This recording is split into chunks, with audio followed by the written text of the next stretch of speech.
that you want and what you need. And today we're going to talk about 5 things you can do to get off the bench and get you some playing time.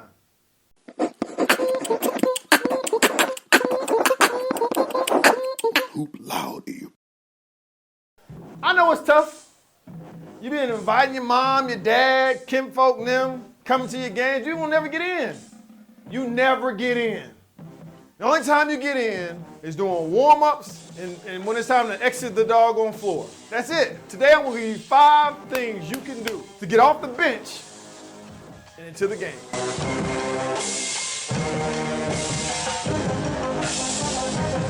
Number 1, the first thing you can do starts in practice, okay?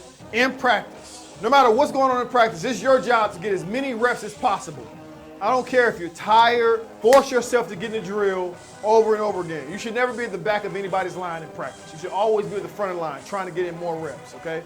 Because what happens is you build confidence not only in yourself that you can do it, but you build confidence in your teammates and your coach that you can do it. It doesn't matter if you don't play. You get as many reps in. I want you to practice like you're going to get in. Get as many reps in as far as the plays are concerned, as far as the reps, the skill work. You get as many reps in as possible.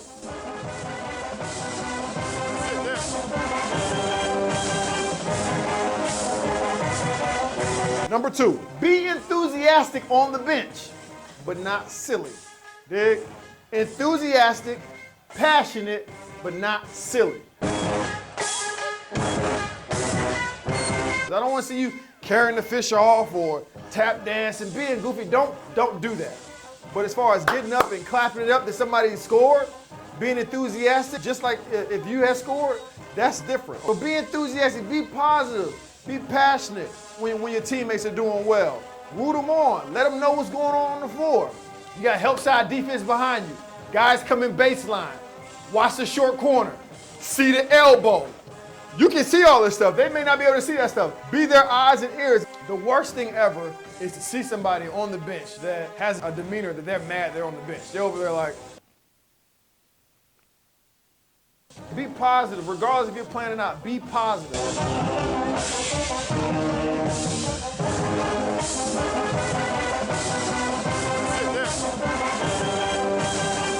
Number 3, know what's going on.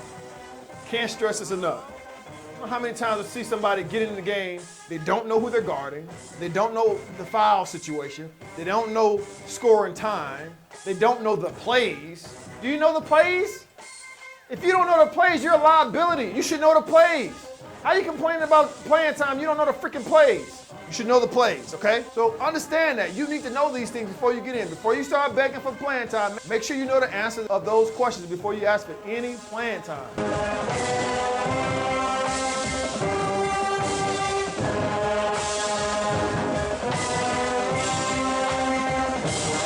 Number 4, on that random chance that you get in, coach is just feeling charitable and he said, you know what, I'm gonna let old Johnny in. And you get in the game. Once you get in the game, you mess up. You miss a shot. What you gonna do? You're gonna keep playing. You're gonna keep hooping, right? When bench players get in, since you know you don't get in very often, it's easy to go in there with like this, I can't make a mistake. You're gonna make a mistake. Just keep playing. Be positive on the floor as well. Like, don't be scowling, being mad. It's me against the world. Now I got to show everybody I can really play. No. Get out there and do the very best you can do with the time you have left.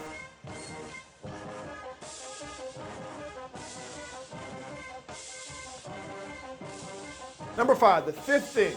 Again, assuming that you actually got in, I want you to do one thing. This thing is going to set you apart, okay? This thing is going to set you apart. And this is why you got to pay attention on the bench. What I want you to do is play the role that the team needs you to play and not the role that you want to play. I'll say it again. Play the role that the team wants you to play and not the role that you want to play. What do I mean by that? Well, I'll tell you.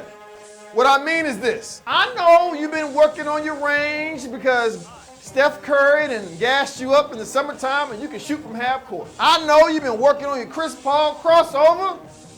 I know that you can go behind your back twice, between your legs once, and spin move to the right with the step back jump shot like Kyrie Irving. And you've been practicing this. You can't wait to show people. So if you hear your coach pacing up and down the sidelines talking about, we can't get no rebounds, we can't get no rebounds, ding, ding, ding, ding, ding, guess what you need to do? If you want to stay in the game longer, get your butt in there and get some rebounds, right? Oh, coach pacing up and down, talking about this. It's like they're dead out there. Nobody acts like they want to be there. Guess what you need to do? Fire them up when you get on the floor. You can fire them up when you're on the bench as well, but when you're on the floor, you need to make sure you be that firecracker they're looking for. All right? So play the role that the team needs you to play and not the role that you want to play. You may want to shoot threes all day, but they may already have some three-point shooters. They need more of an inside presence. Now, I've given you 5 things you can do to get your butt off the bench and get some playing time. I hope these things are helpful for you. If you have any more questions about this content, make sure you put it down in the comments below. And remember, whether it's on the court or off, in the classroom or out, graduate at the top of your class. Hoop Loudy.